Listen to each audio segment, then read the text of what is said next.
एकादशी का अत्यंत निष्ठा पूर्वक उपवास रखे। हरिवासर है, श्रद्धा पूर्वक एकादशी करे और एकादशी को किसी भी प्रकार से न अन्न ले न अन्न किसी को दे। हम लोग जो एकादशी करते हैं वो एकादशी नहीं। हम लोग तो एकादशी ऐसी करते हैं कि एकादशी को कल एकादशी है तो बोले आज दसवीं है, आज खूब ठूस ठूस कर खा लो, क्योंकि कल दिन में रोटी मिलनी नहीं। तो इतना खा मरे रात को कि दिन भर गला जल रहा है, कंड्याई पड़ रही है और लग रहा है कि अरे अन्न की डकार आ रही। ये बहुत अनुचित है, ऐसा नहीं करना चाहिए। दसवीं को एक समय भोजन लेना चाहिए और सर्वोत्तम पक्ष है कि एकादशी को निराहार रहा जाए, निर्जल, प्रत्येक एकादशी को।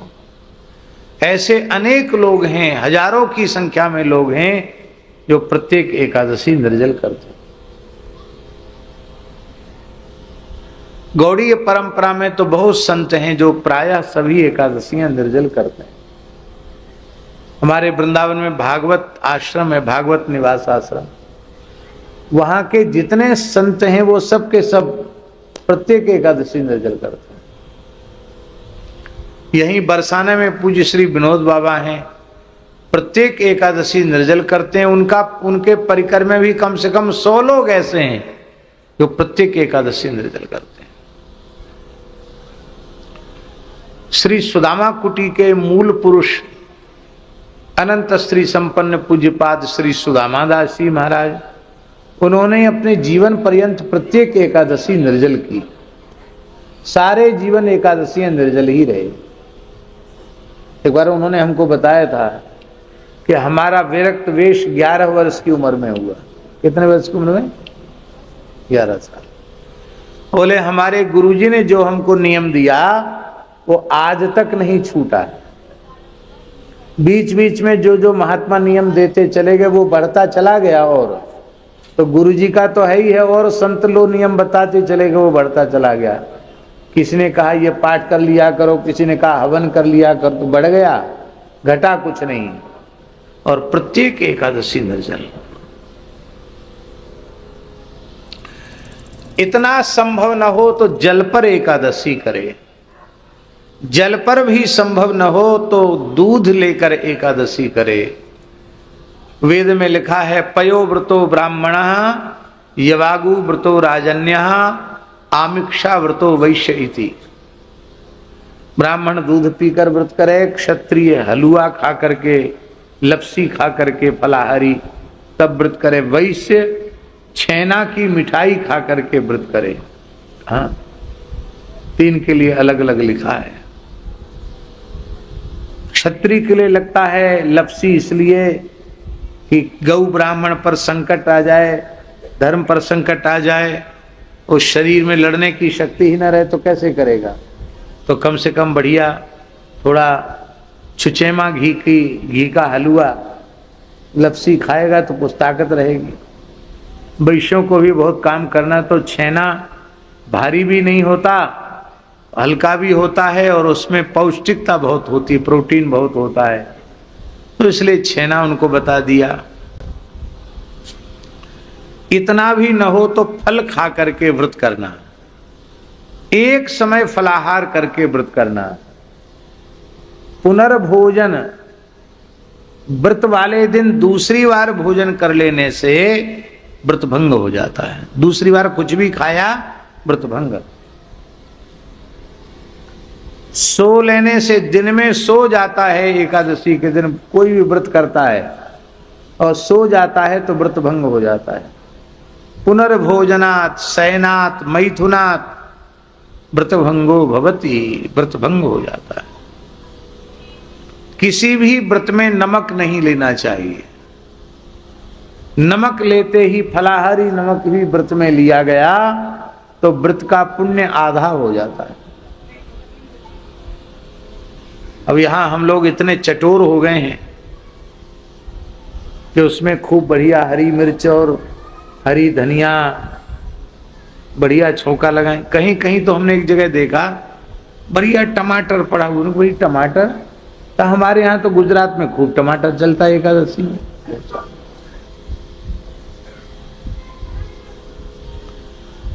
फिर एकादशी को बढ़िया कूटू की पूड़ी, सिंघाड़े का हलवा,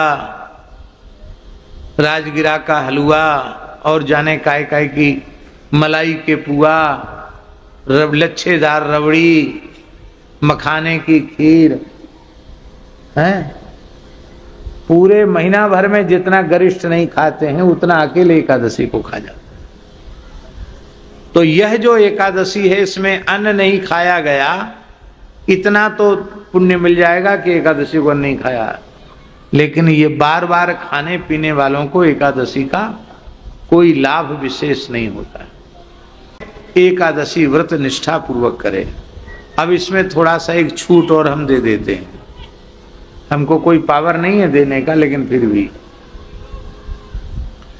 किसी को हाई शुगर है तो खाली पेट रहने से शुगर और बढ़ती है, और उसको भी यही नियम बता दिया जाए, कहीं बीच में ही बीमार और ज्यादा पड़ जाए तो अच्छा नहीं है, क्योंकि उसको सवेरे ब्लड प्रेशर की, शुगर की दवाई खानी है तो खाली पेट दवाई नहीं खाई जाएगी, दवाई के लिए कुछ लेना पड़ेगा। तो शरीर रुग्ण हो, अशक्त हो, औषधि आदि लेना हो तो थोड़ी छूट मिल सकती है, लेकिन ये सार्वकालिक छूट नहीं है। और सर्वोत्तम पक्ष तो यह है कि मान लो एकादशी को कुछ न खाया पिया गया और मृत्यु हो गई, इससे बढ़िया और क्या होगा, क्योंकि भगवान के वैकुंठ का द्वार खुला हुआ है। एकादशी किसको मिलती है, लेकिन लोगों को इतनी ममता है शरीर से कि मरने के लिए कोई राजी नहीं है। माई मेरे श्याम लगो संग लो। परम कर्तव्य है कि श्री गंगा जी का आश्रय ले। वो गंगा जी कैसी है, या वै लसच्छ्री तुलसी विमिश्रा कृष्णांघ्रि रेण्वभ्यधिकाम्बुनेत्री।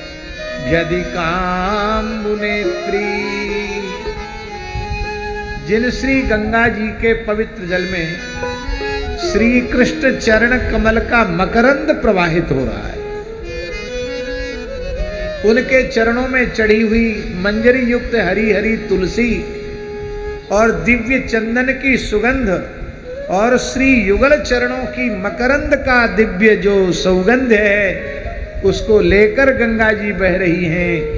और जो गंगा जी ऊपर के लोगों को भी पवित्र करती हैं, भूलोक को पवित्र करती हैं, और भोगवती धारा के रूप में जो पाताल को भी पवित्र करती हैं, नीचे के लोगों को भी पवित्र करती हैं, ऐसी ब्रह्मांड पावनी, भुवन पावनी गंगा जी का सेवन कौन नहीं करेगा। परीक्षित जी ने सबसे बड़ा निर्णय जो लिया वो यही था कि अब इस समय हमें गंगा जी का आश्रय लेना चाहिए। गंगा जी का आश्रय, महाराज जी, गंगा जी का आश्रय साक्षात भगवान का आश्रय। हमारे शास्त्रों में गंगा जी को जल नहीं माना गया। ब्रह्मद्रवेति विख्याते पापम में हरिजन हुई, पिघला हुआ ब्रह्म ही बह रहा है गंगा जी के रूप में। अब आप लोग कहेंगे कि भाई आज गंगा दशहरा है और आप यहीं से कथा का आरंभ कर रहे हो, हम लोगों को गंगा जी कहाँ मिलेगी। हमने पहले भी कहा था, फिर कह रहे हैं, गंगा जी के कई स्वरूप हैं। ये कृष्ण कथा गंगा, श्री राम कथा गंगा, हरि नाम की गंगा है, साधु सेवा की गंगा, गो सेवा की गंगा, ये सब गंगा जी के एक दो स्वरूप हैं क्या? गंगा जी के अनंत स्वरूप हैं। और आज हमने निवेदन किया था थोड़ी देर पहले, सर्वाणि तीर्थानि बसंति तत्र यत्राच्युतोदार कथा प्रसंग, जहां भगवान की कथा होती है गंगा आदि समस्त तीर्थ वहां आकर के विराजमान हो जाते हैं। महाराज जी एक और विशेष बात है, यदि गंगा जी में केवल जल बुद्धि होगी तो स्नान से पाप नष्ट तो होंगे, इसमें कोई संदेह नहीं है, क्योंकि अग्नि का स्पर्श जानकर करो तो, अनजाने में करो तो अग्नि जलाएगी, पाप नष्ट होंगे। किंतु अंतःकरण की जैसी निर्मलता प्राप्त होनी चाहिए वैसी निर्मलता केवल जल स्नान से नहीं होगी। किंतु कथा सुधा गंगा में तो शरीर नहीं अंतःकरण का स्नान होता है। हरिनाम की गंगा में तो अंतःकरण का स्नान होता है। इसलिए श्रीमन महाप्रभु जी ने कहा सर्वात्म स्नपनम परम विजयते श्री कृष्ण संकीर्तनम। आत्मा का स्नपन है श्री गंगा, श्री कथा, आत्मा का स्नान है कथा गंगा। तो हम लोग कितने सौभाग्यशाली हैं, गिडोह ग्राम में कथा गंगा में हम लोग गोता लगा रहे हैं, अवगाहन कर रहे हैं। राजर्षि परीक्षित ने विधिवत पूजन करके एक ही प्रश्न किया कि भगवान मरने वाले को क्या करना चाहिए, आप कृपा करके बताएं, क्या सुनना चाहिए। यत् श्रोतव्यम, क्या सुनना चाहिए, अथो जप्यम, क्या जप करना चाहिए, यत् कर्तव्यम, क्या शुभ कर्म करना चाहिए, किस सत्कर्म का अनुष्ठान करना चाहिए, किसका स्मरण करना चाहिए, किसका सेवन करना चाहिए, ब्रूहि यदवा विपर्ययम, और किस त्याज्य वस्तु का त्याग करना चाहिए। हे भगवान, हमने सुना है आप किसी गृहस्थ के द्वार पर जाते नहीं। सुखदेव जी से कह रहे हैं, बड़े बड़े विरक्त भी गृहस्थ के द्वार पर जाते हैं। क्यों जाते हैं भाई? कंचन कामनी के स्पर्श से विमुक्त हैं, पुत्रेष्णा वित्तेष्णा लोकेष्णा से शून्य हैं, पर 24 घंटे में इस क्षुधा कुकरी को तो टुकड़ा देना पड़ेगा कि नहीं? तो बड़े बड़े विरक्त संत भी मधुकरी करते हैं। पर श्री सुखदेव जी महाराज तो इस भौतिक जगत की किसी वस्तु को स्वीकार ही नहीं करते हैं, केवल पवित्र वायु का आहार करते हैं। सुखदेव जी कुछ खाते पीते नहीं। तो जब भिक्षा की ही आवश्यकता नहीं है तो गृहस्थ के द्वार पर जाकर क्या करेंगे? कथनचित किसी भाग्यशाली सदगृहस्थ का भाग्योदय हो जाए और उसके द्वार पर सुखदेव जी पहुंच जाएं तो ज्यादा देर ठहरते नहीं, केवल उतनी ही देर रुकते हैं। कहते हैं न लक्ष्यते ह्यवस्थानम अपि गोदोहनम क्वचित। गैया की धार कढ़ने में जितना समय लगता है, गैया का दूध काढ़ने में जितना समय लगता है, उतने समय तक सुखदेव जी रुकते हैं, और नहीं तो सुखदेव जी चले जाते हैं।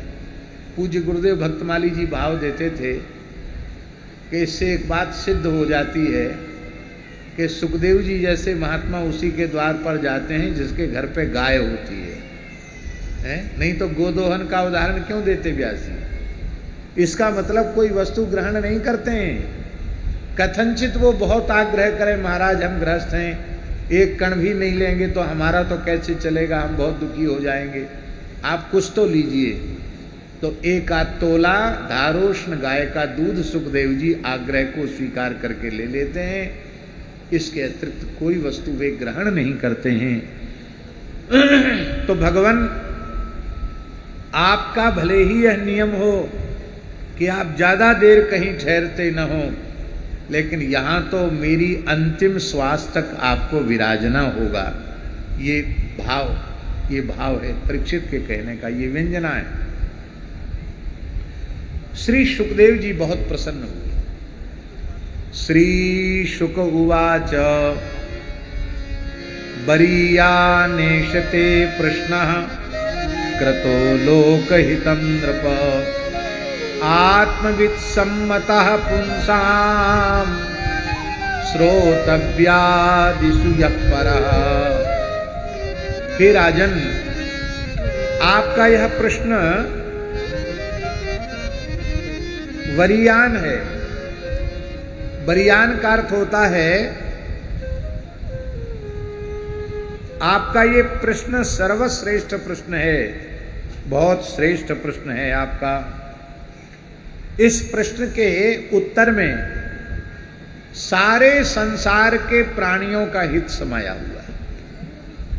क्रतो लोकहितं नृप, सारे संसार के परम हित के लिए ही आपने यह पवित्र प्रश्न पूछा है। इसका आशय है महाराज जी, इसका आशय है कि तुम्हारे कल्याण में संदेह नहीं है, तुम्हारे कल्याण में संदेह नहीं है। तुमने संसार के समस्त प्राणियों के कल्याण के लिए ही यह पवित्र प्रश्न किया है। क्यों संदेह नहीं?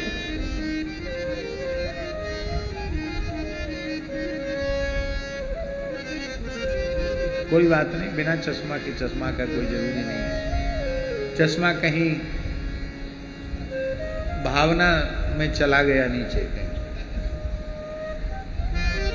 चश्मा को भाव आ गया।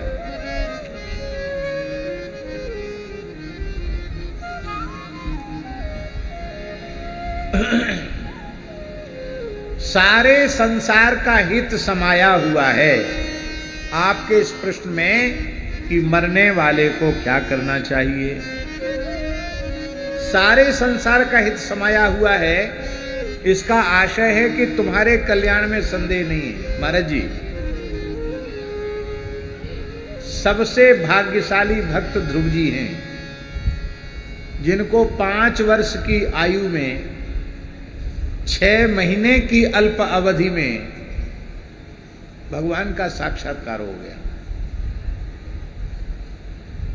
इतिहास पुराण में ध्रुव जी के जैसा भाग्यशाली भक्त नहीं, मात्र 5 वर्ष की आयु में 6 महीने की अल्प अवधि में भगवत साक्षात्कार हुआ। पर जब हम परीक्षित के सौभाग्य का विचार करते हैं तो परीक्षित तो ध्रुव जी से भी आगे निकल गए। ध्रुव जी को तो, किंतु परीक्षित को तो गर्भ में ही भगवत साक्षात्कार हो गया। ध्रुव जी को थोड़ी देर के लिए साक्षात्कार हुआ और श्री परीक्षित जी को तो लगातार 9 महीने तक, 1 वर्ष रहे परीक्षित जी अपनी माता के गर्भ में। जिस समय अश्वत्थामा ने ब्रह्मास्त्र का प्रयोग किया उस समय 3 महीने का गर्भ था। 9 महीना पूरे रहे ठाकुर जी पेट में और परीक्षित की परिक्रमा करते हुए रहे, उनकी सुरक्षा करते रहे। तो गर्भ में भगवत साक्षात्कार हुआ और जब गर्भ के बाहर आए तो भगवत साक्षात्कार हुआ। महाभारत में बाबा स्पष्ट लिखा है कि ब्रह्मास्त्र के अमोघ प्रभाव के कारण जन्म लेते ही परीक्षित की मृत्यु हो गई, मृत हो गए। सूतिकागार में करुण क्रंदन होने लग गया। उस समय भगवान श्री कृष्ण को जब उत्तरा ने पुकारा तो भगवान श्री कृष्ण सूतिकागार में प्रकट हो गए और उत्तरा ने कहा, भगवान आपकी शरणागति की, आपकी भक्ति की, भागवत धर्म की पराजय हो रही है और भक्ति के विरोधियों की विजय हो रही है। हमें अपनी अपकीर्ति की चिंता नहीं है, आपकी अपकीर्ति हो रही है।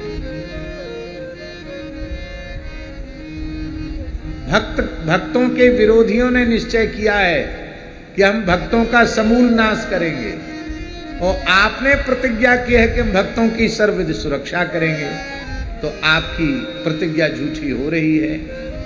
तब भगवान श्री कृष्ण ने मृत परीक्षित को अपनी गोद में जो विराजमान है उन परीक्षित के की ओर देख करके भगवान श्री कृष्ण ने कहा कि यदि अर्जुन में मेरी निष्कपट प्रीति हो तो यह बालक जीवित हो जाए।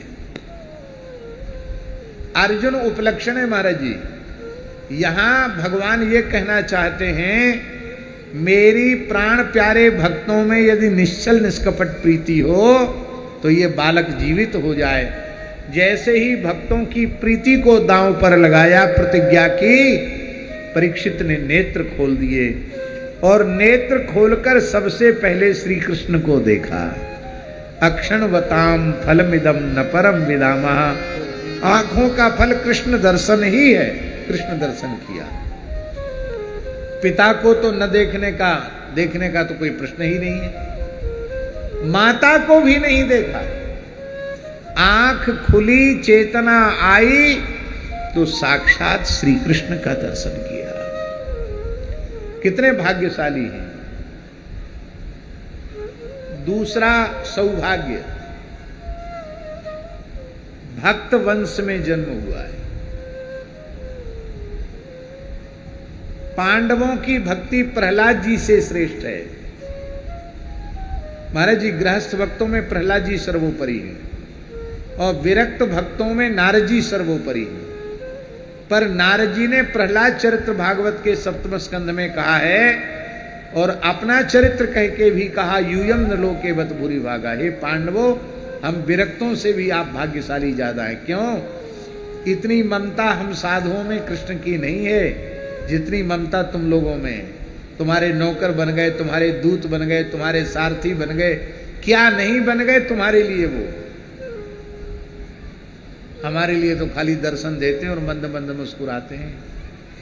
इसलिए हम विरक्तों की अपेक्षा आप अधिक भाग्यशाली हैं। और प्रहलाद जी से ज्यादा भाग्यशाली क्यों? क्योंकि प्रहलाद जी पूरे असुर खानदान में अकेले भक्त हैं और तुम सबके सब भक्त हो, इसलिए तुम बहुत भाग्यशाली हो। प्रहलाद जी को भगवान ने दर्शन तो दिया नृसिंह रूप में, पर सारथी नहीं बने, नौकर नहीं बने, दूत नहीं बने, प्रणाम नहीं किया, उल्टे प्रहलाद जी ने ही प्रणाम किया। यहां तो जब जब भगवान द्वारकाधीश श्री कृष्ण युधिष्ठिर के सामने आते हैं बाबा, तो बड़ी श्रद्धा से युधिष्ठिर के चरणों में मस्तक रखकर श्री कृष्ण प्रणाम करते हैं। भीम दादा को भी प्रणाम करते हैं, क्यों? बड़े भैया हैं, नरलीला कर रहे हैं तो सब करना पड़ेगा। बुआ जी को भी प्रणाम करते हैं, करते हैं कि नहीं करते? प्रसंग हैं प्रणाम के। अर्जुन को हृदय से लगाते हैं, नकुल सहदेव प्रणाम करते हैं, छोटे हैं तो उनको गले से लगाकर उनको आशीर्वाद देते हैं। और प्रहलाद जी से भगवान ने कहा कि वरदान मांगो, तो प्रहलाद जी बोले हमारे पिताजी आपकी बहुत निंदा करते थे, आप ऐसा करो मेरे पिताजी का उद्धार हो जाए, क्योंकि जिस शरीर से हम आपकी भक्ति कर रहे हैं इस शरीर की प्राप्ति में पिताजी की भूमिका है। भगवान हंसने लगे, बोले प्रहलाद तुम हो तो सिद्ध कोटि के भक्त पर हो बालक ही, अरे तुम पिता के उद्धार की बात कर रहे हो। त्रिसप्तभी पिता पूता पुत्र भी सहते नघ, यत साधोस्य कुले जातो भवान वही कुल पावना। तुम्हारे जैसा भक्त जिस कुल में उत्पन्न हो जाता है 21 पीढ़ी वैकुंठ की अधिकारिणी हो जाती है? आपका पिता असुर नहीं, आपका पिता तो मेरा प्रिय पार्षद है, मेरी लीला का विस्तार करने आया और फिर मेरे धाम में चला गया। इसलिए पिता की तो चिंता ही मत करो। तुम्हारे बाबा कश्यप जी वो जीवन मुक्त महापुरुष हैं, तुम्हारे परबाबा मरीचि जी वो जीवन मुक्त महापुरुष हैं, और तुम्हारे प्रपितामह परमेश्वरी पद पर विराजमान ब्रह्मा जी वो तो मेरा ही स्वरूप हैं। तुम्हारे यहां तो कोई मुक्त होने के लिए बैठा ही नहीं है। इसीलिए कृतो लोक हितम नृप। और एक विशेष बात है कि किसी सर्व साधन शून्य जीव के कल्याण का संकल्प कोई एक महापुरुष कर ले, होए महापुरुष हमारे जैसे नहीं, पूज्य बाबा के जैसे हो, पूज्य सदगुरुदेव श्री भक्तमाली जी के जैसे हो, पूज्य श्री परमहंस जी महाराज के जैसे हों, ऐसे कोई महापुरुष किसी सर्व साधन शून्य जीव के कल्याण का भी संकल्प कर लें तो उस जीव के कल्याण में कोई संदेह नहीं, मुक्त हो जाए। महाराज जी संत महिमा में यहां तक लिखा है, क्या कहें, अनधिकारी जीवों को विश्वास नहीं होता है। जीवन भर भयंकर पाप कर्म किए हैं,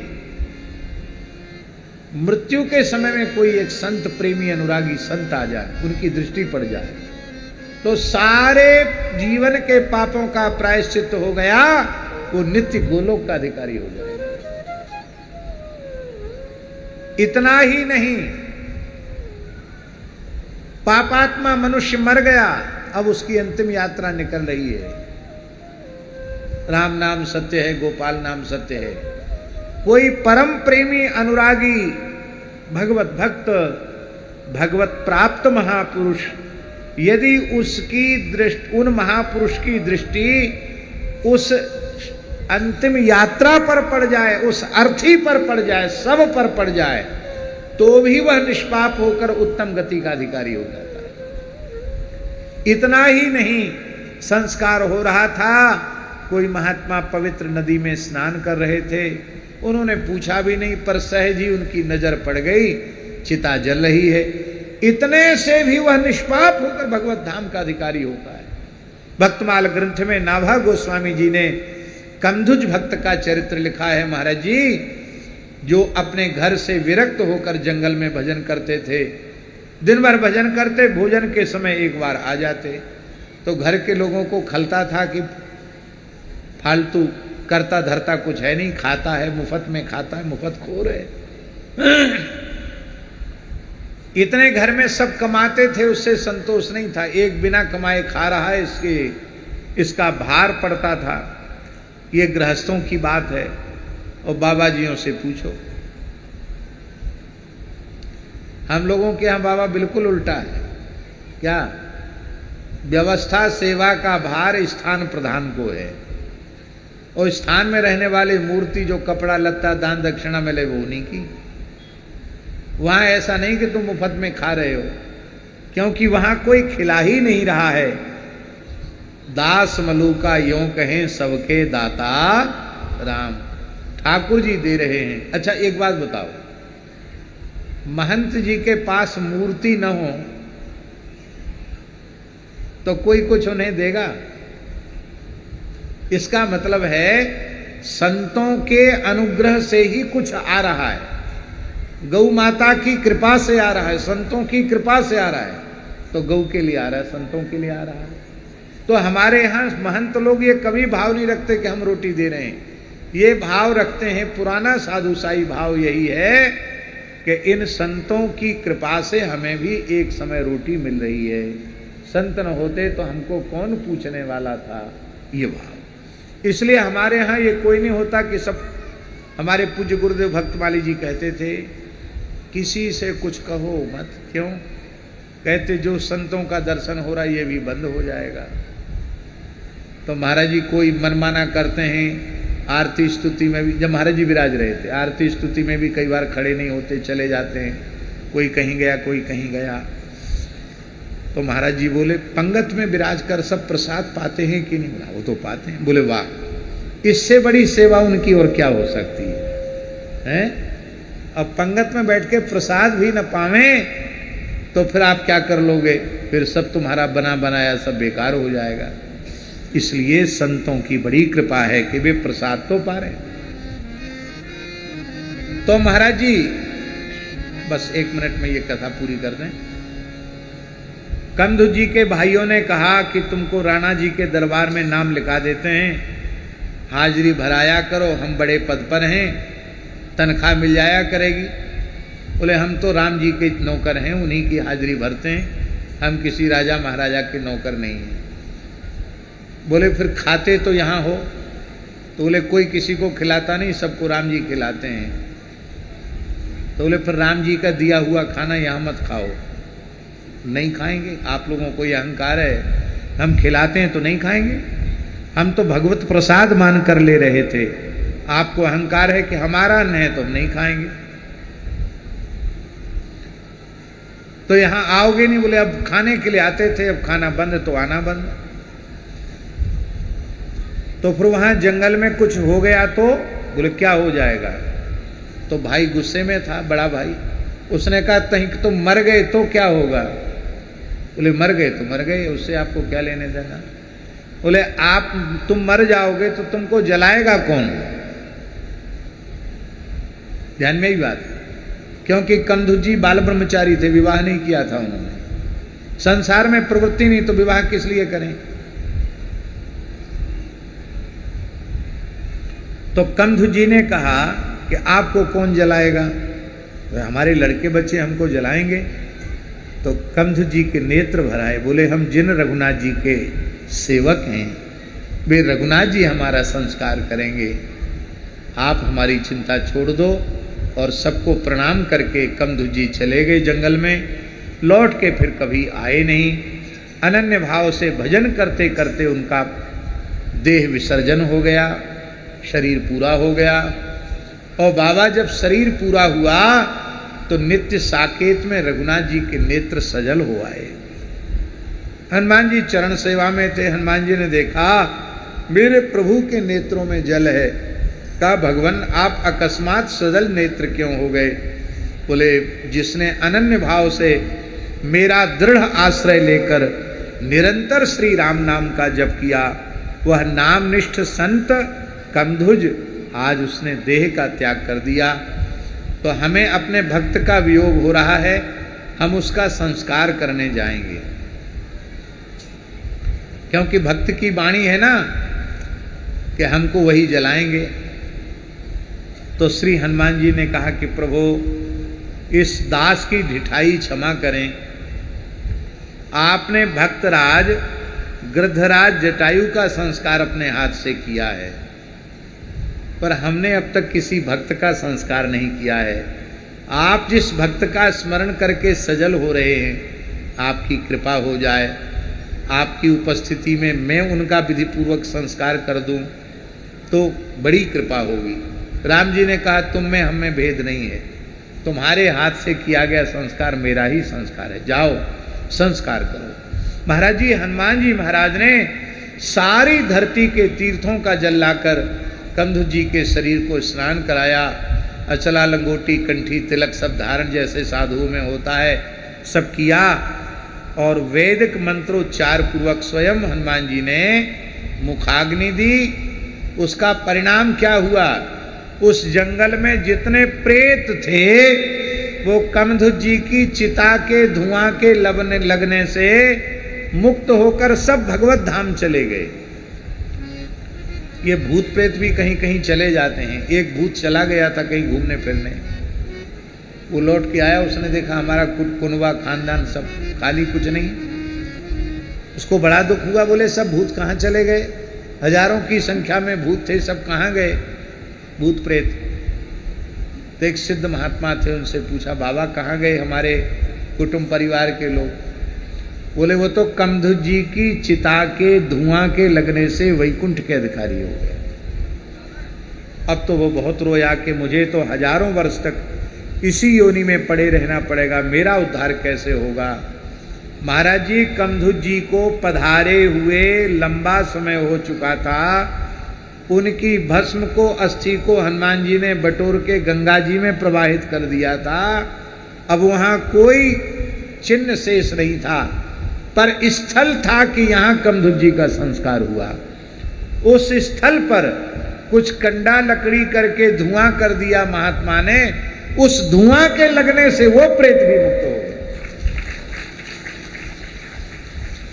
भैया कलि विशेष परचो प्रगट, आस्तिक हुए के चित धरो, उत्कर्ष सुनत संतन को अचरज को उजिन करो। और परीक्षित कितने भाग्यशाली हैं, धरती के समस्त ऋषि मुनि महात्मा एक स्थान पर एक साथ बैठकर यह निश्चय करके बैठे हैं कि जब तक परीक्षित को श्री कृष्ण के चरण कमल नहीं मिल जाते, नित्य गोलोक की प्राप्ति नहीं हो जाती, तब तक हम लोग यहाँ से उठेंगे नहीं।